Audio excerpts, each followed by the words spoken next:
जानना है तो रेजोल्यूशन पढ़िए, एक लाइन में स्टैंड जानना है तो आज हम हमारी लड़ाई न्यायपालिका की अस्मिता, न्यायपालिका के अपने न्यायपालिका की अस्मिता बचाने का है, न्यायिक प्रक्रिया में किसी तरह की बाधा न हो ये बचाने का है, और वकीलों की अस्मिता बची रहे, जिंदा रहे, जो न्याय कर रहे थे वो दोनों पहिए उसके जीवित रहे। इस बात का संघर्ष के लिए ये हड़ताल है। ये हड़ताल में कोई वकील की अपनी व्यक्तिगत मान नहीं है। हम सिर्फ इतना कह रहे हैं कि वकील भी न्यायपालिका का पार्ट है, उसके साथ न्यायालयों में अपमानजनक व्यवहार न किया। तो किस तरह से हड़ताल चल रही है? ये हड़ताल में हम लोगों ने कल इमरजेंट मीटिंग में, क्योंकि विगत कई वर्षों से ये प्रक्रिया है कि जज साहब वकील को कीड़ा मकोड़ा समझ के बात करते हैं। हम लोग को जिस तरह से वो बात करते हैं वो भाषा बिल्कुल सही नहीं होती। अगर कोर्ट रिकॉर्डिंग हो जाए तो सुप्रीम कोर्ट इस पर एक्शन ले सकता है, लेकिन वहाँ रिकॉर्डिंग नहीं है, इससे वो जो चाहते हैं वो बोलते हैं। वो अब एक वकील, मैं एक भाषा कोट कर रहा हूँ, जाओ वकील आपको कुछ नहीं आता मूंगफली बेचो, ये भाषा का प्रयोग है। मैं एक सेंटेंस कोट कर रहा हूँ, अभी बहुत सारे अपमानजनक सेंटेंसेस बोले जाते हैं, इसका विरोध। और हाईकोर्ट, इलाहाबाद हाईकोर्ट की परंपरा है रिवाइज करने की, कोई माननीय न्यायमूर्ति रिवाइज करने को तैयार नहीं। वकील के लिए वो इतनी मुश्किल हो चुका है कोर्टों में पहुंचना कि वो संभव नहीं है। ऐसी परिस्थिति में entire judiciary at the stake in Uttar Pradesh, this is dangerous situation. हमें अपनी जिम्मेदारी पता है, हमने अपना काम किया। अच्छा, कोई डेलीगेशन भी आप लोग आज 1 बजे माननीय मुख्य न्यायाधीश के साथ वार्ता है। परिचय देने? Anil Tiwari, president high court bar.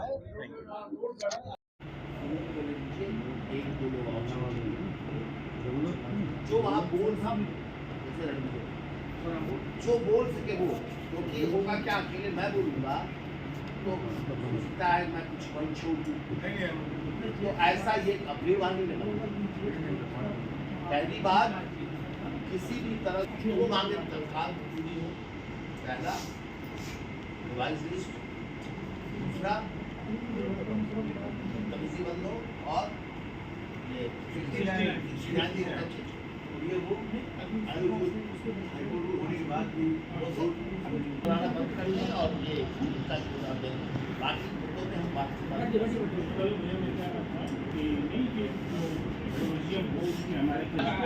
कि आप ये इंश्योर करिए कि जिसका नाम काम करने वाले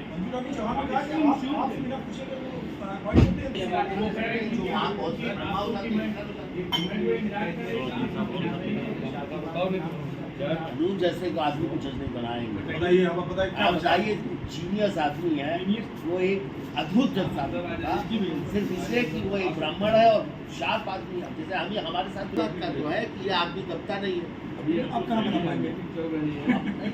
अब तो आप खुद बना देंगे। 42 साल की उम्र में नहीं बना पाया।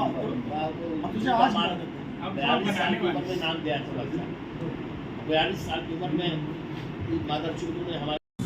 अभी तो आज बैठक होगी और उसमें रिजोल्यूशन भी पास किया जाएगा कि आगे फर्दर हमारा क्या कॉज ऑफ एक्शन होना है।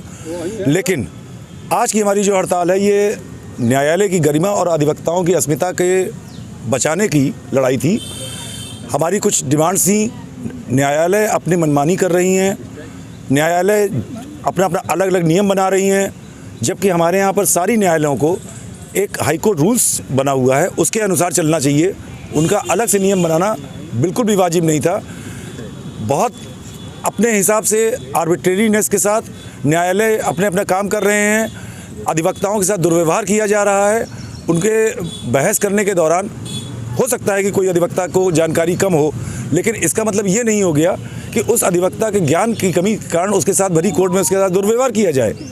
यहाँ दुर्व्यवहार किया जाता है।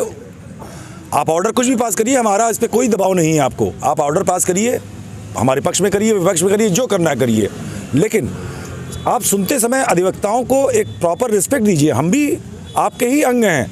न्यायालय में न्यायपालिका और अधिवक्ता ये दोनों अगर जब तक साथ नहीं होंगे तब तक कोई भी न्यायालय नहीं चल सकता है। और कौन सी प्रमुख मांग है? न्याय जनता का, अंतिम न्याय जो है वो जनता का होता है, और प्रमुख मांग हमारी यही है कि न्यायालय अधिवक्ताओं के साथ दुर्व्यवहार बंद करें। और कुछ भी मांगे हैं? और बहुत सारी मांगे हैं। हाईकोर्ट रूल से चले, हाईकोर्ट रूल से वो नहीं चला रहे हैं। हाईकोर्ट रूल से उनको चलाना चाहिए।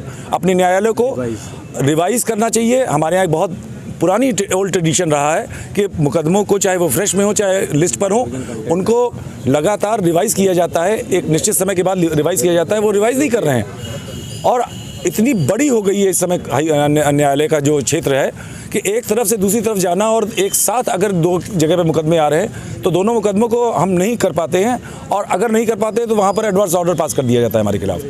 ये सब बातें एक प्रैक्टिकल, क्योंकि हमारे यहाँ पर ज़रूरी नहीं है कि 30 साल के ही लड़के काम कर रहे हों। हमारे यहाँ 60 साल के और 70 साल के भी अधिवक्ता हैं जो बेचारे चलने में जिनको दिक्कत होती है, वो एक समय में 4 जगह नहीं पहुँच सकते हैं। आप उनको इतना मौका दीजिए कि परिचय बता दीजिए। मैं विक्रांत पांडे, महासचिव हाईकोर्ट बार एसोसिएशन।